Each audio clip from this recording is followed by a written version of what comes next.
Hey, hey, hey, everybody. How's it going? How's it going? All right. See the peeps in the house. Peeps in the house. Julie's here. How's it going, Julie? Moderating tonight. What's going on, Linda? Tim Jones, what's going on? Hello, hello. Donald's in the house. What's going on, Donald? How's it going? Terry Beverly, hello. Michael Peaks, what's going on, brother? Hey, Martha. And Derek's here. All right. See all the families in the house. Ash Light, hello, hello. Evan Robinson, all right. Bianca, hello. Not that innocent, hello, hello. How's it going? All right, all right. Let's see. Zuri's in the house. What's going on, Zuri? Colleen, how's it going? How's it going? All right, man. Got a full house tonight going. All right, Love JJ is here. Let the party begin. All right, what's going on, Love JJ? All right, Michael Sanders, hello. Horace Kent Bay, hello. Canty Bay, okay, I'm reading these names here. Michelle, hello. Jan Slave, the laptop coach. All right, we can get some technical assistance up in here. So Erie Heights, hello. Jessica Angel Feathers, Asha Williams, let's see, the Tija Jones, hello, hello. All right. Jamie Taylor, hello. Odette Settles, Kay Hudson, how's it going? Osiris X, how are you doing? Glad you guys are here. Von Blaze, what's going on? Love that name, Von Blaze. Man, that sounds like a superhero name. So yeah, what's going on, Nasher Netcher? What's up? Insight to Insight, hello. How's it going? Good to have you guys here. Good to have you guys here. All right. Yeah. Let's see. That's right. If I miss a question, ask it again because I can't see them all. So most definitely. Well, we're get going here. So I guess again, I'm Reginald Kuakaru. So I will be your host tonight, and I got my moderators. I read my Julie and Love JJ is here. Thank you guys for being here. I definitely appreciate it. So this will definitely be a positive experience. So I'm the founder of Kemetic Centered Living, and again, we're gonna hang out. So you got questions? I'm again a positive experience. You guys make sure that everybody's here to do this all together. So we're just here to have a positive experience. All right. If you're not a positive person, you will get bounced, and we don't have any problem doing that. Okay. So if the flow gets to going pretty fast, guys, I can't always see the questions, so you can use super chat. You can give and I can ask your question. You can put your question in your super chat gift, and I can see it, and it'll post it up to the top of the wall. So if I say something of value to you, and you feel like you want to give, please do that. Prime the pump. So priming the pump just means that you give a little of what you want to get a lot in return. Okay. So that's how the universe works. That's practicing universal laws. And when I say that, I know I want to make sure this is not necessarily something that's self-serving. So it does help me, and I appreciate it. Okay, but it is a practice. So it is something that you're doing that basically is a process that you're doing. So it's a way of being when you're giving. Okay, so that's the thing. Okay, so when you give, you get back. When you give with gratitude, that's the main thing. You get back. Okay. I'll do my best to answer your questions. If I don't know your questions or don't know the answer, I'll just say I don't know, because I don't know everything. I don't try to claim that I do, guys. So I don't know. So I have a class, the African Mind Rewire, that basically teaches you processes and gives you tools that you can work and use in your life. So priming the pump is one of those processes that I teach, and it is very helpful for basically manifesting anything. So I know we talk about it as far as money, but you do the same thing with love. You do the same thing with anything that you're doing.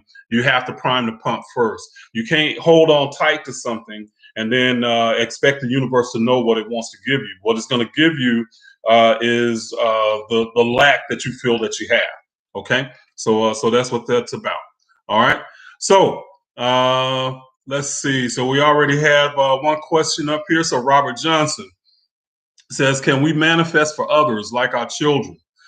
No. So you could help if a person you with the children, you basically giving them the foundation that they're going to live their life from. Okay, the foundation of their beliefs, how they think about life, so their orientation about life, and how they see it. Do you give them a positive expectation? Do you give them a pessimistic expectation about life? So you can train them in a sense of how to use these processes. Train them in a way at their level of looking at what they want to manifest and focusing on that, and looking at it from a positive perspective. But you can't manifest for somebody. You can send energy, so like here tonight, we're literally pooled together. So as a group of individuals, when it comes to energy, you don't have to be like person. So the energy is universal. So we literally create like a bubble or a vortex of energy. And if we all wanted to focus on something in particular, we could, and we could literally raise the energy level in a way, and the energy grows exponentially as the more people that are involved. So if there were certain things that we wanted to manifest, we could literally focus on those things, giving each other positive energy, and it literally raises our level, raises our vibration, and makes the energy stronger. So that's one of the way I remember. What was one of the scriptures says, "When two are gathered in my name, I am there." That Jesus was saying that. But that energy, that energy is there when you have two or more people. You can pool that energy together. So and that's essentially what we're doing. We're having good feelings here tonight. We're literally pooling the energy of that good high vibration. Okay, so all the time. But no, so you cannot manifest for someone, but you can, and you use the example of your children, but you can set the foundation for how they look at the world and how they use this knowledge. So that's one of the things that you can do. Okay. Let's see. All right, Teacher Jones asked a great question. So I didn't see the question. Let me see.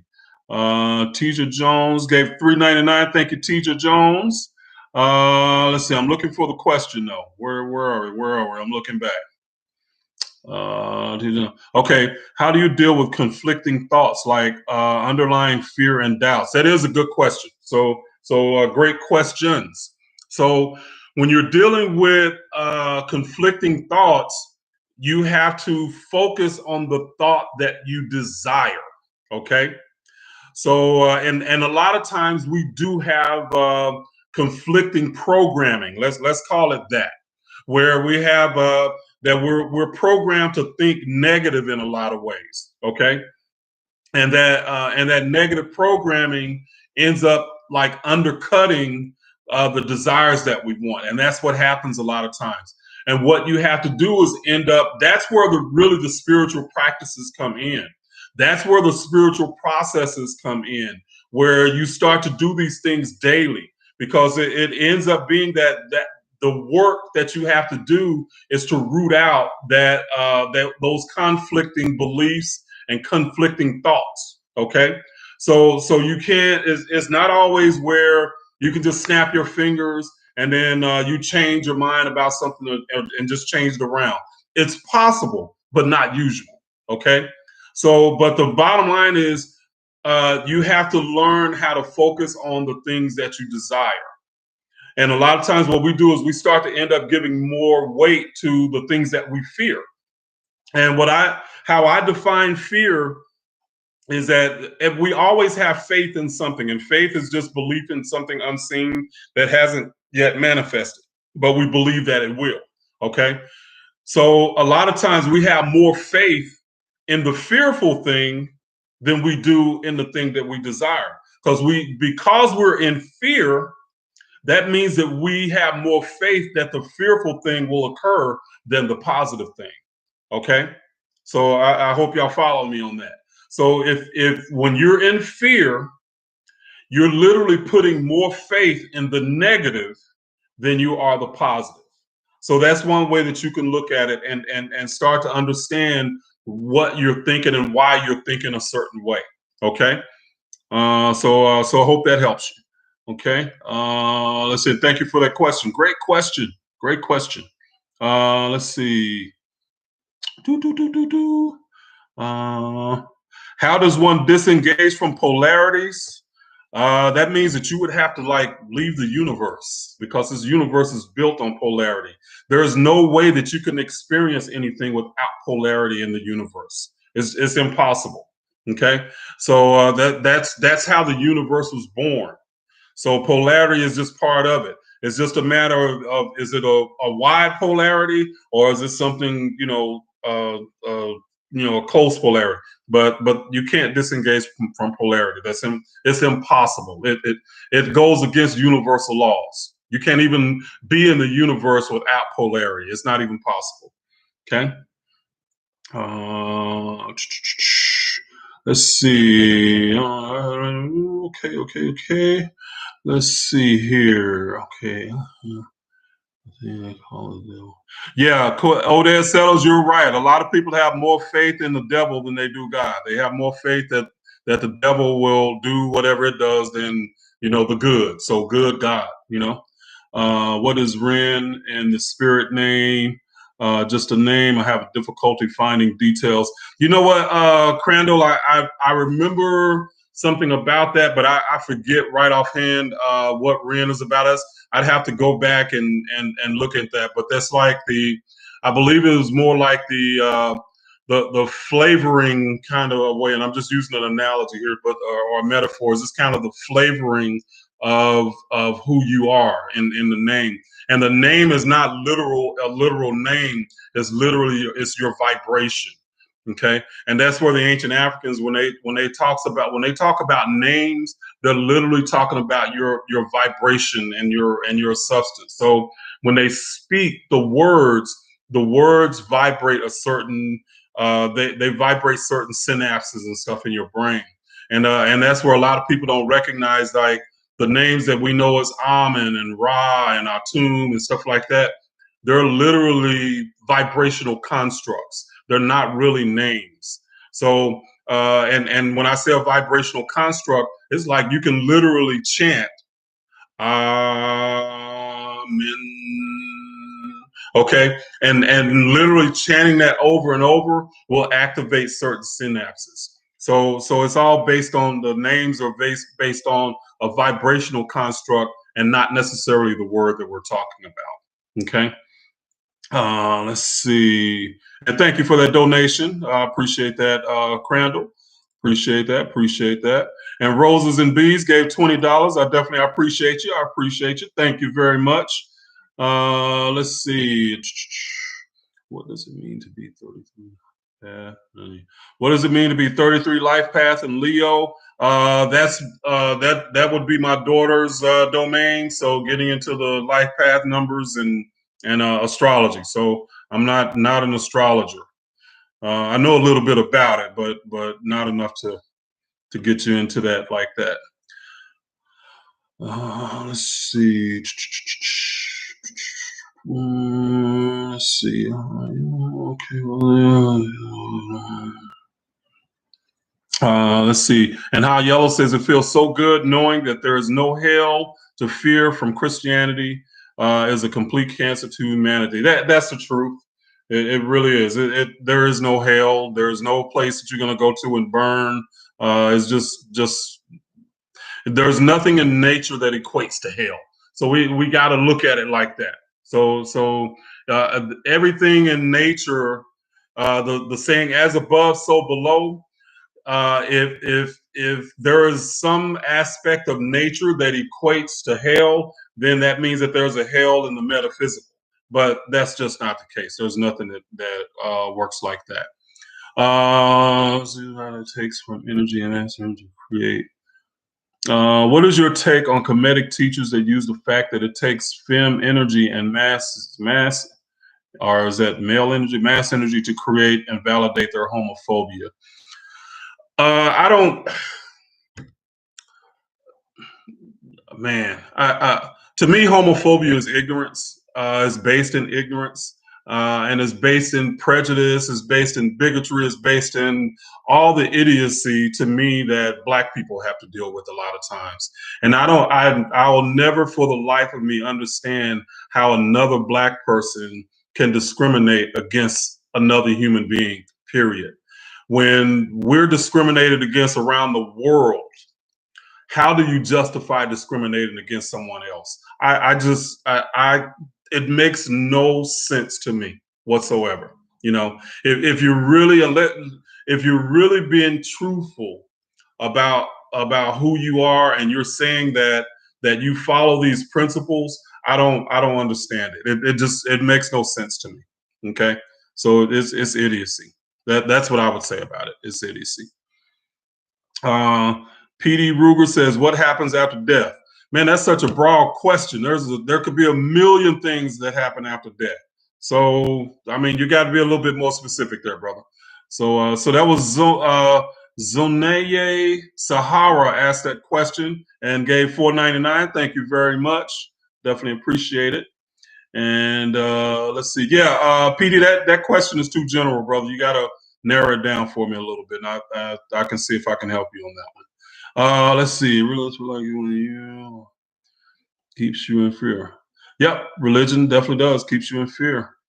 Let's see. Can you talk about the tree of life? Again, that's another general question, but the tree of life is just a symbolic idea that all things start from one source and there's a root for all things, and it just branches out. So the tree of life, there's many different branches of possibilities of life that exist. That's really all the tree of life means. It's not, people get really because I know like there's a lot of people that can get to teaching about different aspects of the tree of life, but the basic symbolism is just it mimics how the ancients thought that existence happen. So you can look at the trunk starting being the one source, and then the roots of everything is as actually in heaven and is turned down, but the roots is in the heavens. Okay, I'm not talking about a place. I'm talking symbolically. But as that trunk comes down, it branches off into different things all the way down to the leaves. You know. Okay, so that's basically the tree of life. Let's see. Let's see. And that was Jan Slay, the laptop coach, asked that question. So thank you very much. Jan Slay gave $9.99.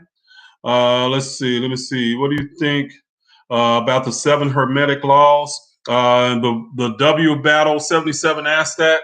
I love those laws. I love those laws talked about in the Kabbalion.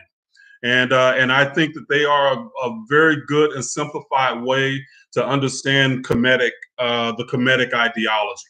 Okay, so whoever did that, they call themselves the 3 initiates, but whoever did that did a great job in basically distilling a lot of information into like just 7 compact laws. So the book is not a hard read. It's pretty good. But it's a foundation of everything that I do. Okay, I just put a lot of these ideas more into practical application. because I think that that's where things are missing a lot of times when we're talking about practical application of these ideas. A lot of times we just operate and go day to day, and that's what was one of the problems with religion.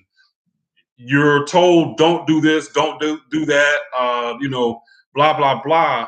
But there's hardly ever instruction on how to do things, on how to access universal laws. Okay. Let's see. If you gather or pray for someone who is ill and the person is of fretting nature, does that negate the positive energy? Yes, it can. So if the person is not accepting of that positive that you're giving them, yes, it can negate the negative energy. If you have it takes more takes more positive. Say there could be 2 positive people in a room and 5 negative people, and the positive people will be more powerful because the positive energy is unifying. Negative energy is always negative. Okay, separative energy. So positive energy is always going to be unifying. Okay. Let's see. So, but if that person doesn't want to accept what's being given, then yeah, it could be. Then it could counteract the positivity. Okay. Derek McClain gave $4.99. Thank you very much, brother. Definitely appreciate that. Definitely appreciate it. Let's see. Moving down. Let's see. Oh, Voche is here. Hey, Voche, what's going on, daughter of mine? She's here, live and in person.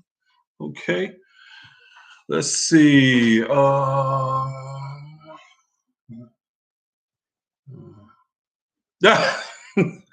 Yellow. See, High Yellow got jokes. I like that though. Says if Christianity is so real, then why do they call it a crucifixion and not a crucifact?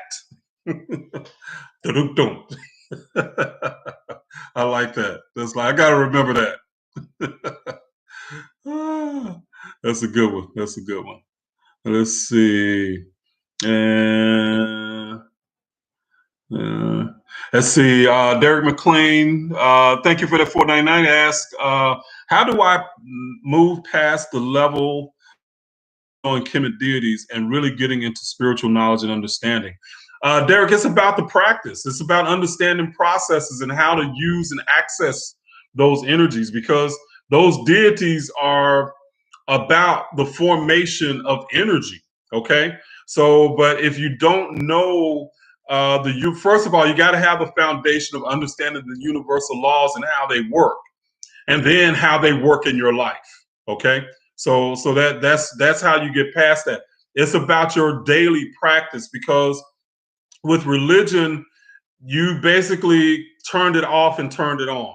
So on Sunday, you get holy and sing in church and, hoop and holler, blah, blah, blah. And then Monday, you go back and do the same things that you did. And spirituality is more about your way of life. And it's not a constricting way like religion is, because religion was more about don't do this, don't do that. Spirituality is more about expanding your consciousness and expanding into more of who you are as an incipient God or a beginner God. Everybody here is basically a God in training. Okay. So when we're talking about gods, a lot of times people want to say, especially Christians, because they'll mock a lot of Kemetic people and say, well, if you're a God, then why can't you do this? Blah, blah, blah. As if you're supposed to have all the superpowers. Well, you came here to learn. So you're learning how to use the universal laws and the natural laws, that you do become that God. Okay. That you do become all powerful. And when you were in the spirit world, you were omnipotent, so you can, but here you're supposed to, when you descend into the underworld, which is earth, you basically, the game is that you forget, and then you're supposed to learn or resurrect yourself, resurrect your consciousness. Okay. So that's how it goes. But it's about the practice. So you really have to learn the ideas and practice them. And that's something that I teach in my class. You're literally practicing and learning the universal laws so that you can apply them in your life. Because what a lot of people do is they gather a lot of knowledge, but all they know is something for good trivial facts, and it has to be more than that. Let's see. Let's see. Okay, good, Voche. I hope you can answer that for that gentleman, the life path number and stuff. Let's see. Kim, it's all about energy and universal laws and applying the laws, and we get into the idea of just spread knowledge, but if you can't apply it, it's no good. I mean, I can read a book about investing in stocks or cryptocurrency, but if I can't apply it, what good is it? The knowledge has been spread, but if I can't apply it, it's no good. So we got to get beyond the idea of just spread knowledge, because that really is not the case. That it works for anything. Let's see. Not that innocent says, my super chat question is, what are your feelings on reoccurring narratives in the Western media and government that Africa and all things aligned with Africa are a threat to white Americans? My thought is that it's idiocy, but I'm kind of a person that I think that as Black people that we give too much credence to white people and the white structure. In other words, it's like what we do is we get so angry at white people for not doing right. We get so angry at white people for not changing the systems and stuff like that. And really what we're doing is we're saying, white people, you're so powerful. You're like a god that I know my life cannot get better until you change. So I'm just hoping that you'll have a change of heart someday. And then my life and everybody else's life around the world is going to be better.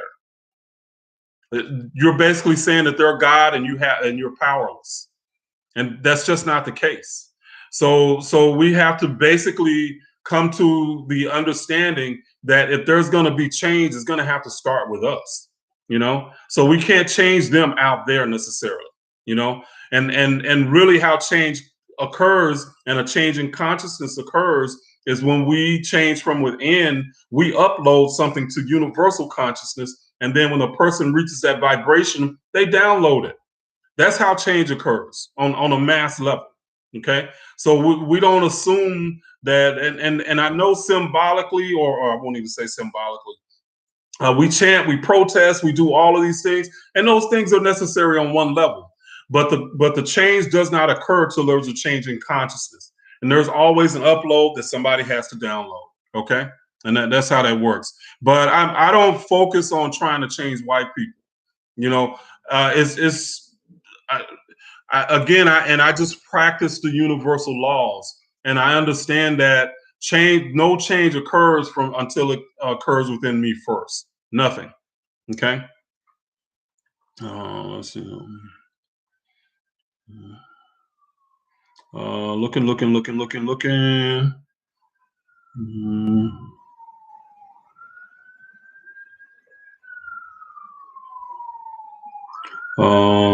Let's see. Okay, Michael Peaks, thank you, brother, for that gift. Let's see. We're gods and goddesses. We create our own reality. I'm happy and in harmony with myself, and I manifest daily. Thank you, Reg 100. Thank you, brother. I definitely appreciate that. We are creators. We've forgotten that we are gods. Again, gods and goddesses, we literally create our reality based on our beliefs, and a lot of times we are trained to think negatively and fearfully. And that's what religion has done for us.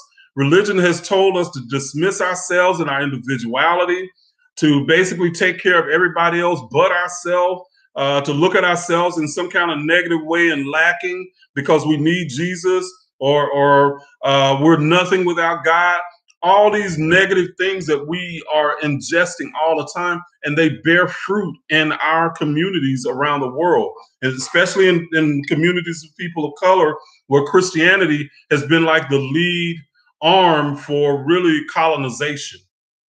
Okay, is Christianity is basically weaponized, has been weaponized against the masses, and a lot of, especially people of color. It's a weapon. It's a weapon of mass destruction psychologically, and a lot of our people just don't get that yet, you know. But the ones who do, man, let's keep going. Let's keep it going. Let's see. Do we come back through our bloodline, or is anyone? Let's see. Okay, Bianca asked, when we reincarnate, and thank you for putting those question marks up there, Julie. I appreciate that. When we reincarnate, do we come back through our bloodlines or as anyone? We can come back as anyone. A lot of times, what happens when you reincarnate, and this is what people don't grasp, and the idea of the Osiris and the cycle. What happens is that a lot of times we'll reincarnate in a cycle of energy. So, and we think of it as karma. But if you in one life, if you did had a certain energy or did certain things, then you might reincarnate on the opposite side of the people that you did it to. So let's say if you were a white person that was racist, you might incarnate as a black person the next time. If you're a black person that was racist, or you're a male that was sexist, you might incarnate as a woman the next time. So that's how that works. And it's not a punishment. It's so you as a soul can get the understanding from the opposite perspective. Okay.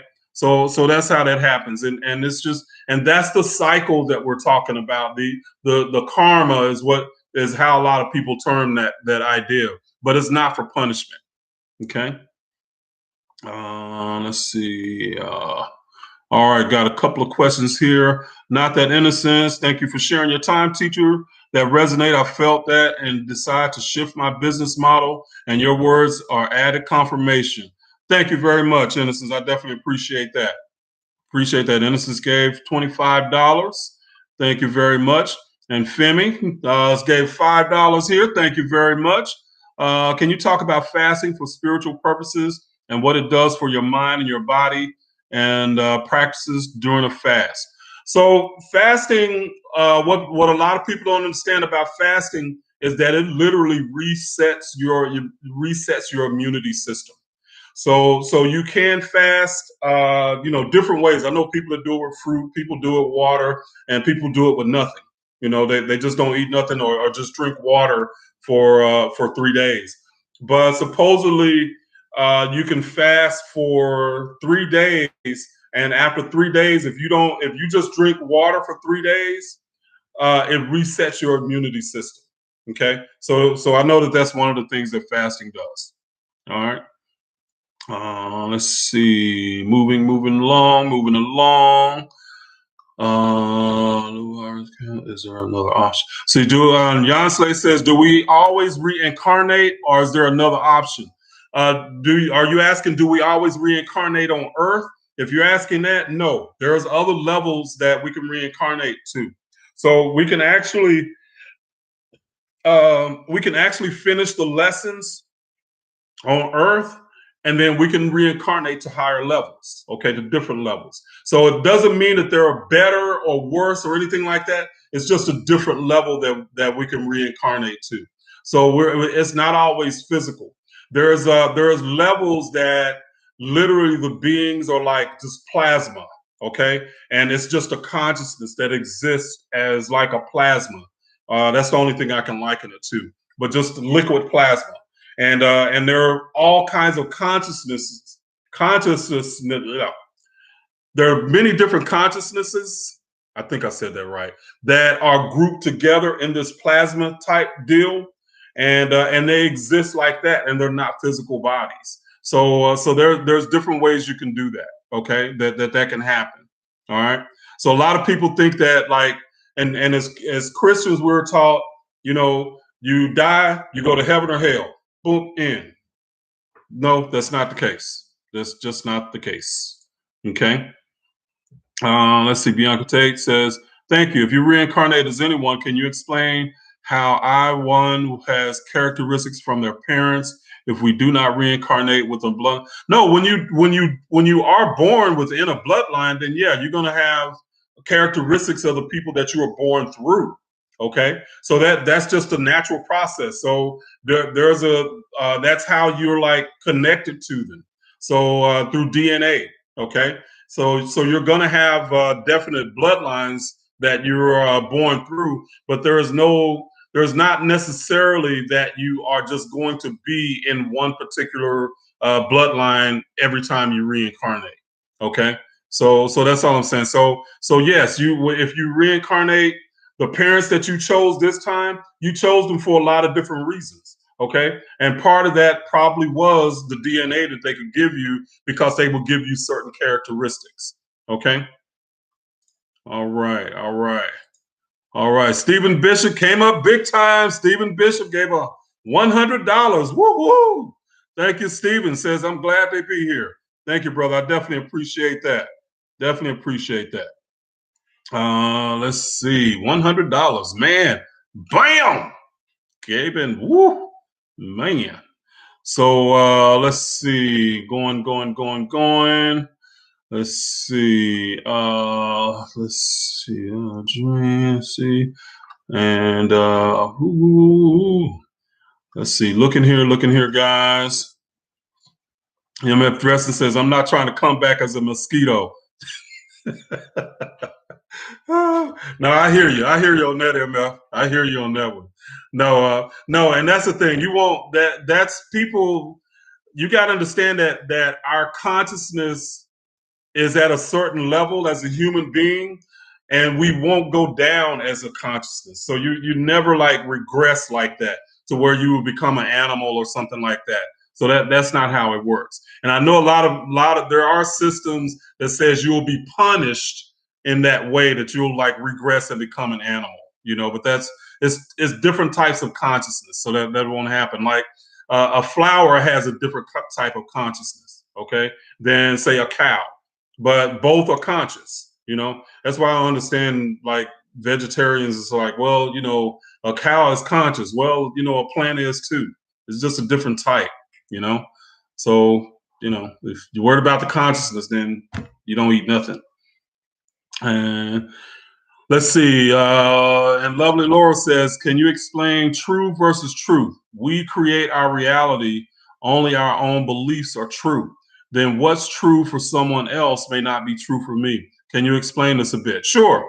So when we're talking about true versus truth, so truth with the TH is universal. It is eternal. So eternal laws when we're talking about truth. So the foundation of our reality is built on truth.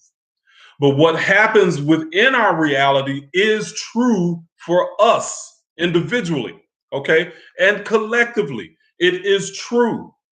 But when we operate from truth, universal laws, then we are operating at a higher level and understand things from a higher level. And let me give an example. So, the universal law of what you put out is what you get back. Okay, so everything within us is everything outside of us is the reflection of what is within us. Okay, so the reflection that is out there is true for us because it's filtered through our beliefs. Okay, so we create that reality based on our beliefs, and those beliefs come from within us. Okay, and that is true. So what we put out is what we get back. But if we understand that foundation of what we put out is what we get back, then we can change what is true anytime based on understanding what that is coming from truth, if that makes any sense. Okay, so individually what we see in front of us is true. No matter what it is true for us. But universally, the truth is that it is reflecting something from within us. Okay, it is a reflection of the deepest, most in our deepest, most intimate thoughts and beliefs. Okay, be that subconscious or not. But you can change what is true from understanding how truth works. Okay. So I hope that makes sense, lovely Laura. So thank you. Great question. Great question. Man, y'all got some awesome questions tonight. Like, bam. Like, woohoo. Let's see. Have your class. Jamila Peters doing the class twice a month now. Okay, so matter of fact, we got one this weekend. So a Zoom class this weekend. Some excellent classes too. So there is like such an awesome group of people, that an awesome community that we're creating. Man, we got some great, great people in this class. It is awesome. I'm always amazed at our Zoom meetings, just at the level of just the wisdom and stuff that people have in there. So it's just a great group of people. Really love it.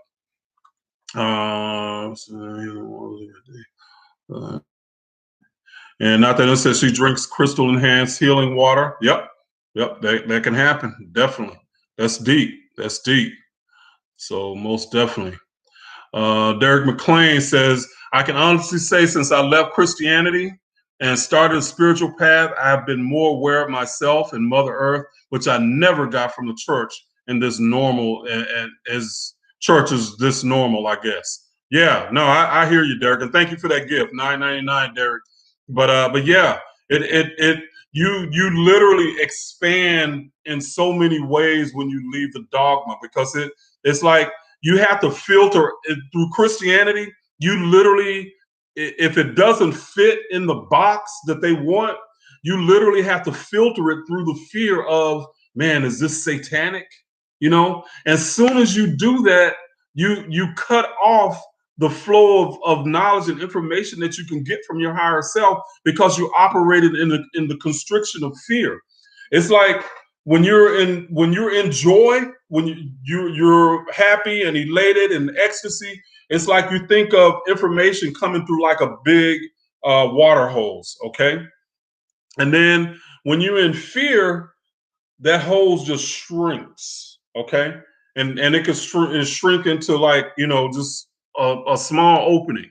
So that's why, I was talking about, I'm always joking, and especially in these classes like this, making the energy, just uplifting, because when we're happy, we open up the gates of heaven, so to speak, wider, and more information can be downloaded to us. But when we're in fear, it constricts it every time. It constricts it. So definitely, and that's a lot of times what Christianity will put you in is just in a mode of fear and anxiety, and it's constant, because you can never be sure if you are living right. Okay, like to the left, man. Let's see. Okay. Yep. Thank you, Kimmy, for putting that link up there. So Kimmy put the link up there for the African Spirituality before the Ultimate Guide, or African Spirituality, my class or course for that. Thank you very much. Let's see. And she put up Voche's birth chart reading. Good. Thank you, Kim. Thank you very much. I couldn't handle being a Caucasian. Reggie, it's all of us. We would say that, but we are who we are, man. And it's not. We look at things in a very I'd say constricted and negative way, but we're all in a dance together, and we're literally in this dance to raise and lift each other consciously on one level or another. And as long as we're fighting against each other racially, then we're in a low level and low vibrational fight. It doesn't lift anybody. Okay. Let's see. Now, personally, I don't apologize for being who I am. I'm a black man, in the United States. I don't apologize to anybody for that, and I won't. When I'm talking about this information, it's coming from my perspective and my reality. I know on a lot of levels, it does relate to a lot of people, no matter what the race is. But there are some specifics to the black experience that whites don't deal with. And that's real.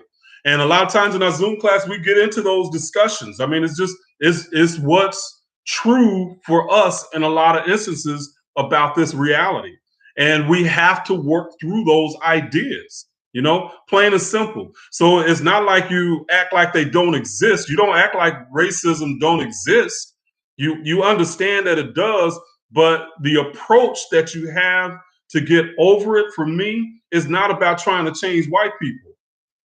Okay? It's about raising my level of consciousness and understanding what I need to do for me in order to transcend that. Okay? That's what it's about. So I don't get mad at white people that don't see my point of view or don't agree with me or that are racist. I mean, they have no power over me. Okay? I have never been hindered to do anything that I wanted to do in this country. And I don't go around hoping and waiting that people are going to give me something. That's just not. I've never operated that way. And ultimately, if you do operate mad at white people and thinking that they need to change first, you're worshiping them as your God because you believe that they have more power in your life than you do. That's really what it comes down to. And I don't see it that way. Let's see. All right, man. His opera is here. What's going on? What's going on, man? The the moderators are out tonight. Thank you, Menes. Who are you in the class? I forget. What's your name in the class? Let me know. Y'all help me with that. Let's see. Let's see. Can you speak on how your words of being vibrational energy affect us and how spells are being used against us? Okay. And who is this? Callie Basso X. And thank you for putting that big question mark up there. That helps me see that. Callie Basso X says, can you speak on how our words being vibrational energy affect us and how spells are being used against us? So, first of all, there is nobody that can use a spell against you unless you believe it has the power to do it. It's the same thing as I was just saying about us getting angry at white people on some level. We believe that they have more power than we do. That's where a lot of people think. So there's nobody that can cast a spell on you that you can't get rid of or not even accept. So definitely our words are simply metaphors expressing our inner thoughts and beliefs. So anything that I'm speaking, yes, it's a vibrational complex and it's expressing my inner thoughts and beliefs to you. Okay. But I don't have any power to cast a spell on you. Only if you believe I have that power does it work. But it comes back to you and your beliefs first every time. So nobody else has any power in your life over you that you don't want to give them. I put it that way. Nobody ever. That it's not possible unless you believe it is. Okay? All things are possible for those who believe. Okay? Simple as that. Right, Kim. There's no victims. You're either a god or a victim, but you can't be both. And a lot of times we operate from a victim's mentality. And when I say a victim's mentality, it just means we operate from this idea of being helpless and hopeless. And only hoping that the perpetrator can change. That's the only power that a victim believes they have, that a victim believes that they have, is that they hope that the perpetrator can change. Okay. And if the perpetrator doesn't change, they're screwed. Their lives are basically over. That's why I say, for me, when it comes to dealing with racism in this country or anywhere in the world for that matter, I don't expect that white people and the white supremacy and racism and this whole system, I don't expect that it's going to change in my lifetime ever. So if I don't expect that it's going to change, then what do I do? Do I give up? Do I stop living my life? Do I stop trying? Do I just sit down in my living room and just like bury my head in my hands and just say, screw it. I can't do anything else. Hell no.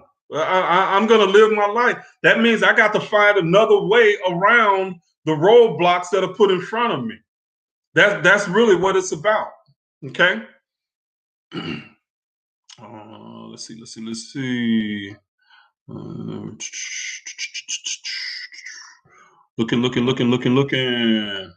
see. Okay. Going back.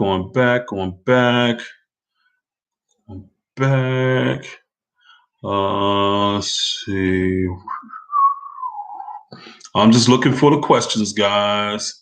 Who freaked asked about that vaccine? The vaccine. I'm not getting into that vaccine. No. So I'm not taking it. But hey, it's on everybody else. So that's not me. Can you give a recommendation on any good books on reincarnation? Yeah, Ant's Head said, can you give a recommendation on good books on reincarnation? Yeah, there's a good book, and it's a simple read, a quick read, called the Afterlife of Billy Fingers. That's a really good, simple, quick read, and this is from a lady. She didn't believe in reincarnation until her brother died, and then her brother, basically from the other side, reached through to her, and she opened up to have him reach through to her. So, the Afterlife of Billy Fingers is a good one. Let's see, Journey of Souls by Michael Newton is another good one. Okay, and that one, I like that one because it's more scientifically based. Because I'm a skeptic by nature, and all of this stuff I was skeptical of. So anything that I'm talking to you about, most times it's something that I've researched, and I've researched deeply, and I need proof to a certain extent before I can even go into the metaphysical ideas. And the Journey of Souls really helped me with the idea of reincarnation and life between lives. So that's another good one. Okay. So Journey of Souls by Michael Newton, and then the other book is The Afterlife of Billy Fingers. So that's a good book. It's a good start. And there's others out there now, but those are two that give you a good start.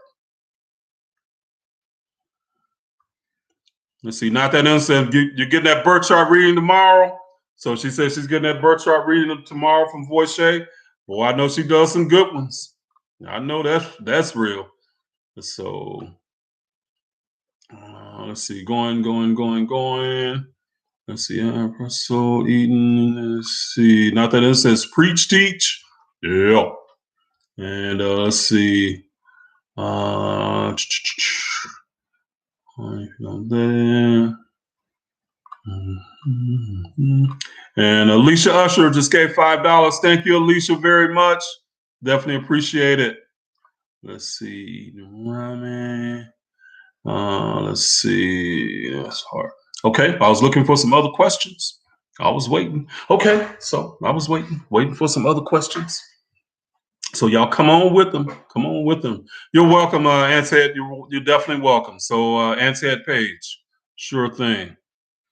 Let's see. Joe Johnson's comment. How Atlantis is focused on the Kemet and South Africa's original ancient. Joe Johnson, please comment on how Atlantis is focused on to distract from Kemet and South Africa's original ancient heritage. The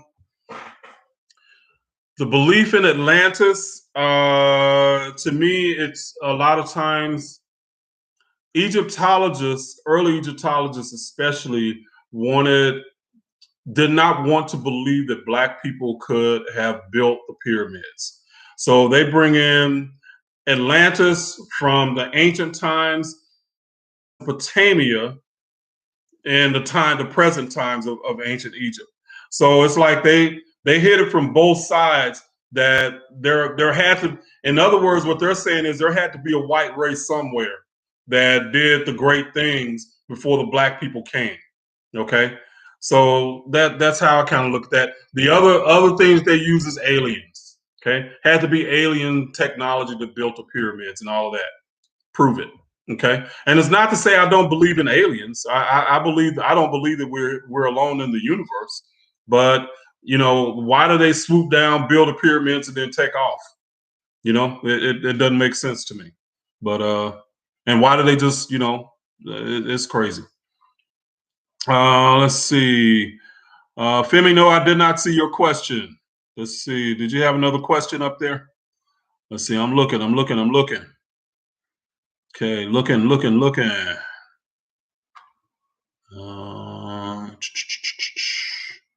I'm looking up here, Femi. Femi, you probably got to put it up there again, so I don't see it. I'm looking. Okay. Let's see. Okay, love JJJ. I just got that question. Okay. And energy be transferred to animals or plants. Carlo Realis says, after dying, can a human energy be transferred to animals or plant life? No, because there's two different types of consciousness. So the different types of consciousness. So our consciousness cannot go back.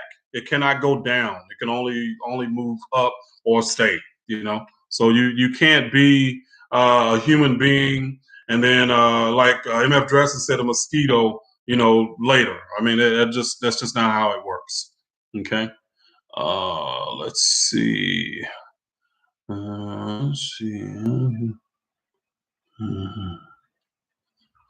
Have you read Civilization or Barbarism?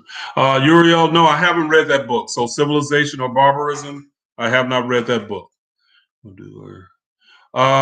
Stephen Bishop, I actually do. I have a course on cryptocurrency. So certified in cryptocurrency probably 4 or 5 years ago. So that's something I've been investing in off and on for 5 years at least. So love cryptocurrency.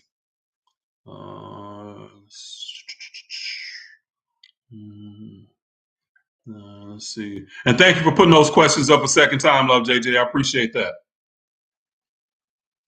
What did I say? Ali Allen, I'm not quite understanding your question. So what did our ancestors really, what were they really trying to get to? I'm not understanding that. Understanding what you're asking. Okay. Let's see. Bianca Tay says, if we are reincarnated, why praise our ancestors or have an ancestor altar if they are in someone else's body? Man, that is a fantastic question. I love that question because we are essentially the reincarnation of our ancestors, all of us. And the thing is, we're the reincarnation of all ancestors. African, European, Asian, we're the reincarnation of all of them. We reincarnate in many different bodies and aspects. So I do understand that people look at the idea of veneration of ancestors. I get that, but we are them in this incarnation. We're reincarnated ancestors. That's what we are. Okay, that was a great question, Bianca Tate. I love that. Great question.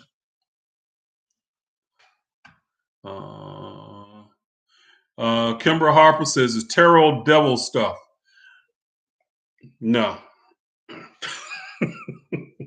No, it is not. No. There's devil stuff is just what people is people's ignorance, especially in Christianity. Everything was satanic that was outside their realm of knowledge. They act like they knew everything, but they didn't know shit. I mean, it was just everything is satanic. They made astrology satanic because you would discover their lie. Man. So it's not. Let's see. Have you looked at have you looked at the Greek cryptocurrency? I have not. In the last probably year and a half, I haven't looked at cryptocurrency and I haven't followed it as much. So really, after the crash of 2017 into 18, I kind of got off the cryptocurrency boat for a little while. So I hadn't studied it as much as I did. Okay, before then. But before then, man, I was deep into it. Okay, had all kinds of altcoins and Bitcoin, everything. So yes, yes. And Yansley says, "What is the hero's journey, and do we all go through it?" Yes, absolutely. So good question. So the hero's journey is based on the work of Joseph Campbell, and love his work. So his work on mythology and deciphering mythology. But the hero's journey is just the idea that the hero has to first, discover himself. Then he goes through what we call the dark night of the soul, and then after he goes through his battles, battling the dragons and all of that, the mythological dragons which are our demons, all those mythological things. We come through on the other end enlightened, and we are the hero at that point. Okay, and that's it. That's the hero's journey. So yes, it's real. Hey, Kathleen, how's it going? Good to see you. So we will return to love consciousness when we pass. We're all oneness. Yep, yep. Astrology, my horoscope was on point yesterday. All right, all right, all right. Let's see. Can it happen? Oh, it's not my decision to make. I'm just curious about. Hayolo says, if I want to reincarnate to a light-skinned black man, can it happen, or do we have a choice in it? Basically, on some level, you do. You choose what body that you're going to end up being in.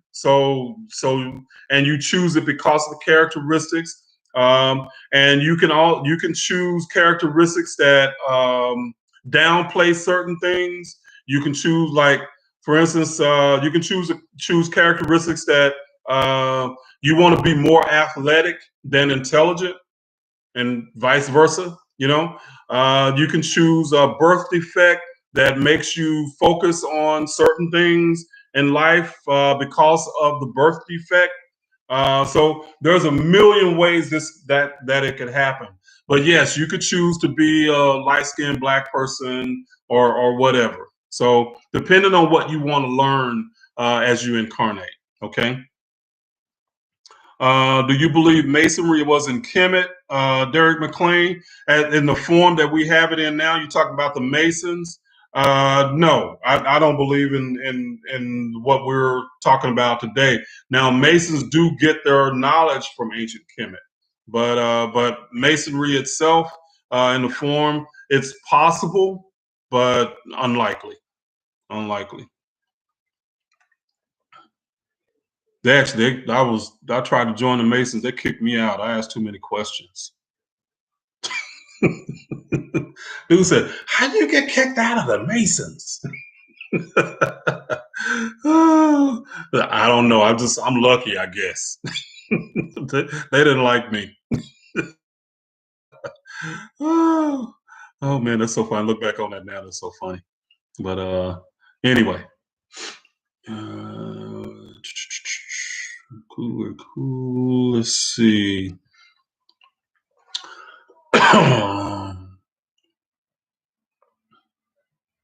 Jan Slay, the laptop coach, good question. Again, says, when we reincarnate, how long does the process take? Or does time even exist? That is an excellent question. And time does not exist in that world. So we can, it can be 400 years between reincarnations, the physical reincarnation, but it's essentially like us going to sleep at night and then waking up to a soul. So that's what that 400 years would be like. It's just like you went to sleep, you woke up the next day, and you were in another body. So time is irrelevant in this instance. Good question. Did they try to reach immortality? Ali Allen, the all of the teachings from the Kemetic teachings is about the immortal soul and the eternal soul. That's the perspective that these teachings are from, and that's what a lot of people miss when they're talking about this stuff. Even the information that is in the Bible, Jesus, is actually about the journey of the soul and the immortal soul, and not a human being. So a lot of the things that even happened, that Jesus, the miracles and all of that, they were symbolic ideas. So they were esoteric ideas that were expressed. So it had nothing to do with anything physical. Okay. The Garden of Reeds and how, let's see, Bianca Tate says, what is the Garden of Reeds? Man, Bianca, you making me reach deep now. You making me reach deep. It's right to reincarnation. Once we reach the highest level of consciousness, then what happens? So the Garden of Reeds is it was called something. It wasn't a Garden of Reeds. It was called something else. And I don't remember. This has been so long since I studied that idea. But it was supposedly a place that the souls go. I know that there's the river of the river Styx is something that they talked about as well. And it's been so long since I studied those ideas. I can't honestly remember what they were about. Let's see. And I know one of them is that when you cross that river, you supposedly forget. So when you cross the river and incarnate, like into like in the Bible, they talk about the Pharaoh parted the Red Sea. Well, the Red Sea was just the bloodstream. So the Red Sea was when the soul entered into the physical body. So and when you reach the highest level of consciousness, you supposedly are to reintegrate back into oneness, and then you start the cycle all over again at a higher level. So the whole idea is that as we journey as a soul and as consciousness, that we're going to eventually come back to oneness and come back to what the ancient Egyptians call the noon. Okay. And that's what the journey is supposed to be about. And as you journey, you gain wisdom and you learn and you assimilate vibrationally the experiences that you had along the way. And once you assimilate vibrationally these experiences, then you can match the vibration of the one. And so that's what you supposedly are trying to do. Okay. Let's see.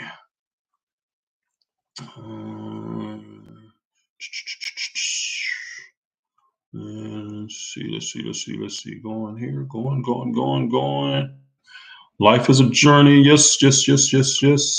And Derek McLean gave $4.99. Says, "Do you believe Masonry was in Egypt? Any knowledge?" Yeah, and I think I had just answered that, Derek. So I don't know. It's not something that I've heard specifically stated that there was Masonry in Egypt, and I don't know if they would even call it that, because like we have names for the Egyptian mystery systems. That's what we call it today, but that's not what they called it. So it's a lot of times, even like we talk about the Greek Gnostics. They didn't call themselves Gnostics. That's something that we named them today. So did they have Masonry back then? I don't know. So is it possible? Sure, but I doubt it. I doubt it, especially in the form that we have today. One of the things that bothered me so much about Masonry is that there was a color line in Masonry. So these guys are supposed to be intellectually astute and higher levels of consciousness, but there was a Black Mason group and a White Mason group. Okay, for the most part. So the Prince Hall Masons and then the other Masons. Okay, and it didn't make sense to me again. Why, if they all studied and believed the same thing, why the separation? So it just I get tired of that kind of shit. Honestly, it's just stupidity to me. So let's see. Moving up. Robert Chambers still being oppressed, and most of the summer crunches. Yeah, I don't know. I don't really get into that political stuff, Robert. So What he does is what he does. A lot of Louis Farrakhan stuff I listened to years ago. He had a lot of good ideas, but I don't agree with everything that he says. But I don't get into why he does what he does. So it's not for me to say, because he sees the world in a certain way, and he approaches life and what he teaches a certain way. It's his gift, and what he does. So I try not to poo-poo on other people's way of being, if that makes any sense. So I don't look at it I don't look at it as a negative necessarily. Let's see. Let's see. Let's see. Okay. And all right, all right. I'm looking. So yeah, Bianca, I like to hear him speak on a lot of things. So he's a very astute man. So I'd love to hear him speak on a lot of Louis Farrakhan, a lot of things. He's very astute.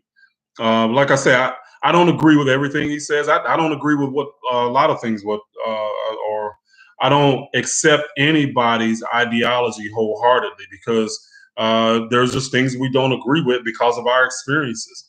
I don't expect anybody that should just accept everything that I say. I mean, it's just you should have your own mind and your own belief, and ask questions about it, and deal with it in a way that you're critical of it. You should always be critically thinking about anything anybody tells you. You know, that's how I approach it with anybody. Let's see a little about chosen. Yeah, Kim Ayana Hines, can you speak about the chosen ones? Yeah, I think that's some stupid. It's a stupid idea.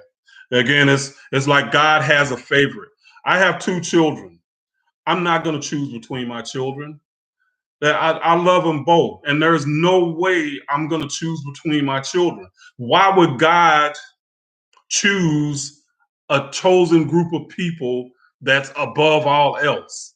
I would think that if there was a God like that, I would think he would have more experience, have lived longer, and have more wisdom than me. Why would he choose one group over another, if we're all his children? That kind of shit don't make sense to me. But anyway, so that's how I think about that.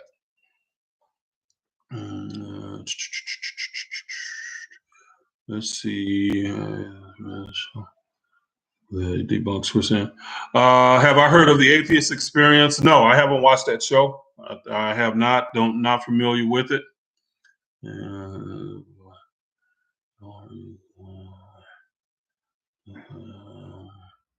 Okay. Let's see. Someone is in a deep coma. Von Blaze, usually when someone's in a coma, the soul actually detaches from the physical body, and it's probably doing what it does. It's almost like being in a deep sleep. So anytime, it's just like when we go to sleep, our soul literally can detach from our physical body and go travel, or I should say our consciousness can detach and travel. Okay, travel to different dimensions. It can travel to different times, so past, present, or future. Different planes, so non-physical planes. We're more awake. We're more conscious when we're asleep than when we're awake, because when we're awake, we're focused on one plane of existence. But when we're asleep, that ego consciousness relaxes, and then our consciousness can go play, you know.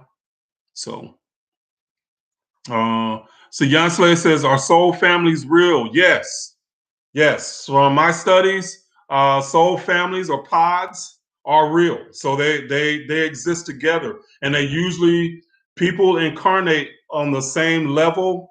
And these soul families are usually on the same level and learning a lot of the same lessons, and they incarnate together.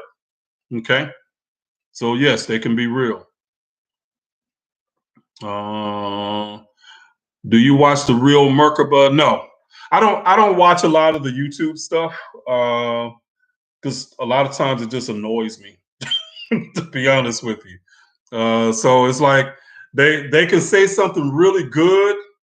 I'll be like, yeah, that's good. And then 5 minutes later, they say something that's totally contradicted me. I'm like, fuck. It annoys the hell out of me when they do that. It's like, dude, where you just make up. There should be some consistency somewhere. If you'll notice the stuff that I teach, you don't run into like roadblocks where like, wait a minute, no, he said this over here, but it's like it's consistent because I operate from a certain set of principles. But it's like a lot of times a lot of these guys when they're talking, it makes no sense to me. It's like they can be really cool in one area and then say some of the most stupid stuff, and it turns me off.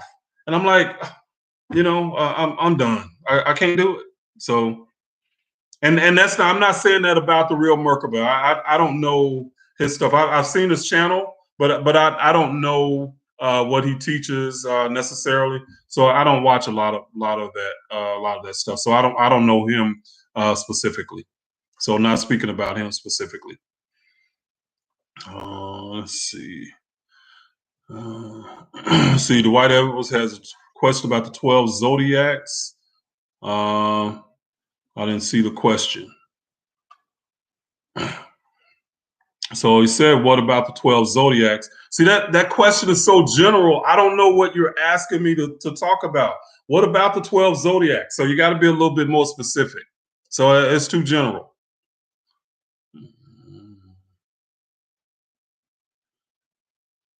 See, Terry Beverly said, when I was in a coma, my spirit talked to me and told me how to keep those people from killing me. I believe you. I believe you. Let's see. And Julie says, remember to smash that like button. 170 people watching and 99 likes. Come on, people. Help a brother out. Let's see. What are the black shadows we see? I'm not sure what you're referring to there. Let's see. Xanath 83. Not sure what you're referring to. Let's see. Watch the real. Let's see. Stephen Bishop said he's watched the real Merkaba. Let's see. Be a bit more specific with the questions. Let's see. How old are you? Yep. Should. Let's see. Dwight Edwards says, what relationship between the zodiac and spirituality? Okay. So, understand that, like, when we're talking about the zodiac, we're talking about archetypes. And an archetype is just how an energy manifests itself into our reality. And in reality, you notice that there's 12 zodiac signs, and then Jesus walked around with 12 disciples. Okay. Each disciple is actually connected to a zodiac sign because it's a personality archetype in the case of Jesus and the 12 archetypes. And it's about us traveling through these personality types as we grow and develop as human beings. Okay. So literally the 12 archetypes or the 12 disciples are 12 zodiac signs. And in all of us, we have some aspect of these zodiac signs within us, personality wise, and we have to work through those things in our life. Okay, so that's that's one way that they're connected. But the number 12, there's many levels of connections that are symbolic connections that it has in the Bible. I know some people connect it to there's 12 dendrites in the brain that some people connect these ideas to. So there's many different levels, and none of them. And it's not to say that what they're talking about is wrong, because that's the way the African symbolism worked. The symbolism worked on the level that you were aware of. Okay, so it could reach many people many different ways. Okay, let's see. Ant's Head says, do people who pass to the ancestral realm seek assistance from people who are living, especially in dreams? They might not. They actually probably end up helping us, Ant's Head. So people who have passed, a lot of times they can be like our guides, and we can access them from the dream realm a lot easier than we can from our waking realm. We can do it from both, but a lot of people don't understand the mechanisms of really how to shut down the critical mind and the ego mind so that they can listen to the guides from the other side. Okay, but we do interact with each other, definitely. Okay, but like I said, in a lot of instances, we are our ancestors reincarnated. Okay. But in dreams, yes, we again are a lot more conscious in dreams. Mhm. Please speak on being connected to other souls and telepathy. Yeah, I think Latrice asked that. Latrice R, thank you for the $5 gift. But I did talk about us and soul pods. But we literally we're connected telepathically now. So all the time. I know me and my daughter, we have this telepathic connection where a lot of times I can think of her or think of something about her, and then 5 minutes later she calls. And vice versa. She could think about me, and 5 minutes later I call. So, and all of us, we literally do have this telepathic connection that we can like read people's thoughts or hear their thoughts or at least know what they're thinking a lot of times. But most times we'll dismiss it. No, that can't be true. You know. So and our that's literally how the soul perceives is through that knowing and that type of or that level of knowledge. Okay, so we're all connected telepathically in a lot of ways. Let's see. Okay, what was that? Yeah, that was that. Answer the question there. Where plants users money see Zeus 1129. Were plants used to journey to other realms and expand the mind? Or yeah, I believe so. Zeus. Ayahuasca is a natural herb that a lot of the Incas use. So I definitely believe that a lot of the what we know as natural herbs and hallucinogenics, mushrooms, peyote, all this kind of stuff was shamans used to expand into other realms. So yes, definitely. And I think that when it's natural, it's good to use those things. So it can take you in a different realm. Is the Orisha practice the same as Ma'at? Is the Orisha practice the same as Ma'at? I can't speak on the practice, but Orisha is the equivalent of what Egyptians call netters. So there are aspects of nature. So there are archetypes within nature. So that's what the Orisha are. Okay, but the Ifa practice, it's something different. So I don't. They're going to have everybody has their different takes on how they're going to access this knowledge and how they're going to relate to it.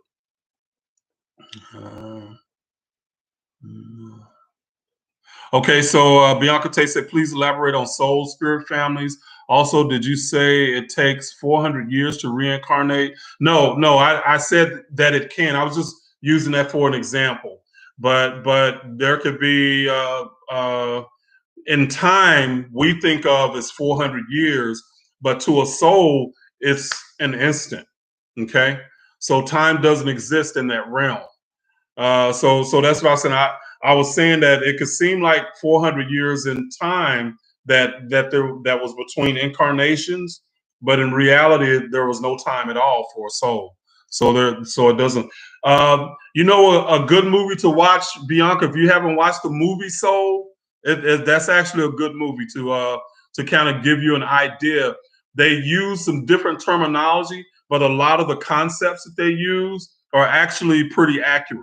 Okay, so the Disney movie Soul. So that'll be a good one to look at. But elaborate on soul and spirit families.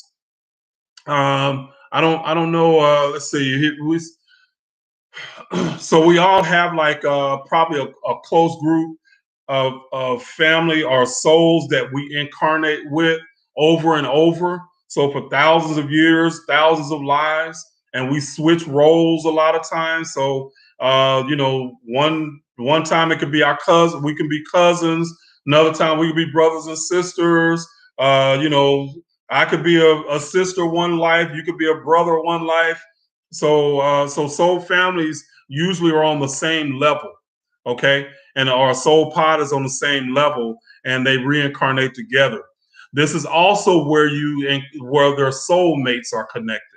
So people think of soulmates only as a romantic connection, but in reality, it's not. It's these soul families that you're connecting with, and your soulmate can come from any one of them. And it could be a brother, a close brother. It could be an aunt. It could be, you know, a close uncle. But you could all be soulmates. Okay, so on one level or another.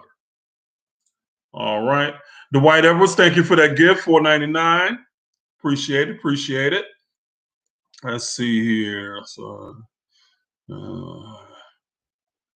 uh, looking. Okay, okay. Let's see. Okay, to speak to our. Do our spirit ever get to speak to our Creator? So, Miss Harriet, you're asking in the sense of the Creator being like a human being. No. So that's not how it works. So we don't the creator is not a human that talks and speaks like we do. Speaking a language is actually a devolution, really, from telepathy and being able to access information and knowledge directly from the soul. It's actually devolution. So there is no creator or God like a human being that speaks the language and all of that stuff.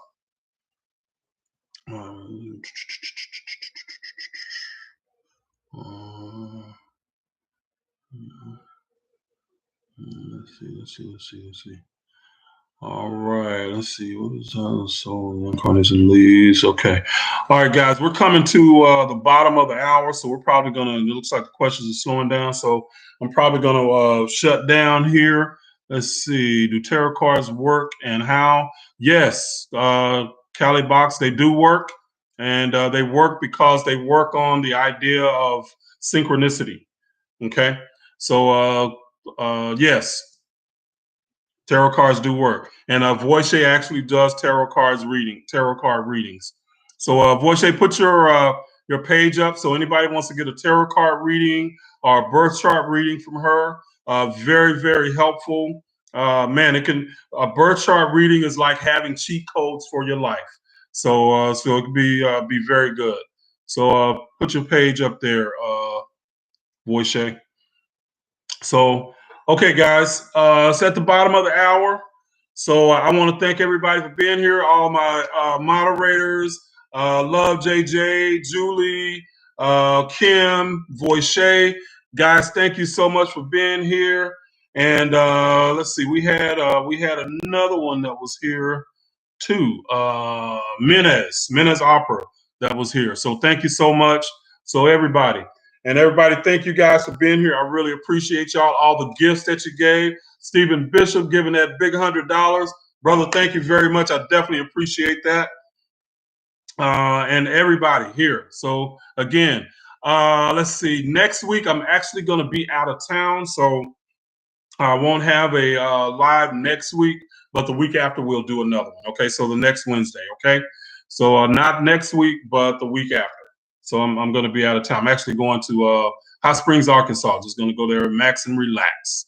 Yeah, love it, man. I went to Tampa Bay this past week. Man, it was so much fun. Had a blast. But anyway, thank you very much, Carl. Thank you very much, Carl. Give that big 50. Thank you very much. Definitely appreciate it, brother. Definitely appreciate it. Man, oh man, oh man. Yeah. So but anyway, guys, hey, y'all have a good night and I'll see y'all next time, okay? And again, thanks for being here. Enjoyed it. Cancel. There we go. Hit the wrong thing.